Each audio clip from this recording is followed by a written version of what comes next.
I grew up in Southern California, a place that's, about as far as you can imagine from New England and its winters. I had never seen snow fall until I came east to college. But one of the big reasons I did come east was to New England for school, first at Bennington and then at Radcliffe, was I'd read Little Women, and I loved these stories of New England. I was really very drawn to it.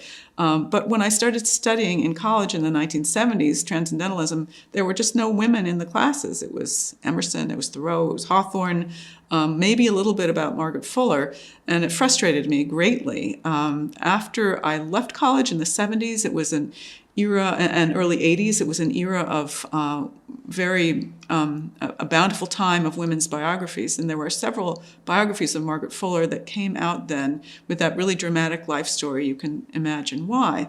Then I began to learn about the Peabody sisters, three sisters, Elizabeth, Mary, and Sophia. Elizabeth was a kind of intellectual impresario of the Transcendentalist movement, and introduced to her two sisters. Mary married Horace Mann, the great politician and educator.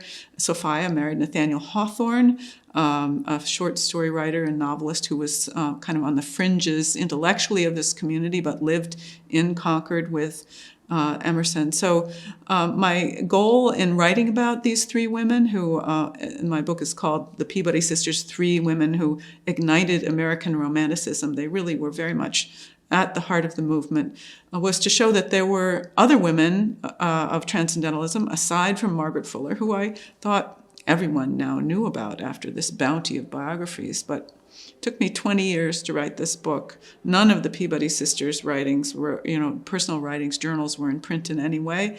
When it came out 20 years after I had started it, and I said, well, people have to know about the Peabody sisters. They know about Margaret Fuller. I was getting blank looks about Margaret Fuller. So I had to go back to the drawing board and write about Margaret Fuller and resurrect her again.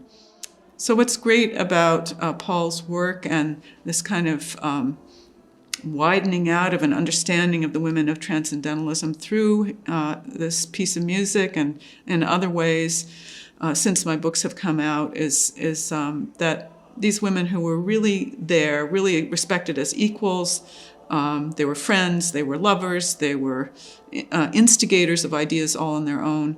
They are coming back into their own through Paul's work and through my books as well.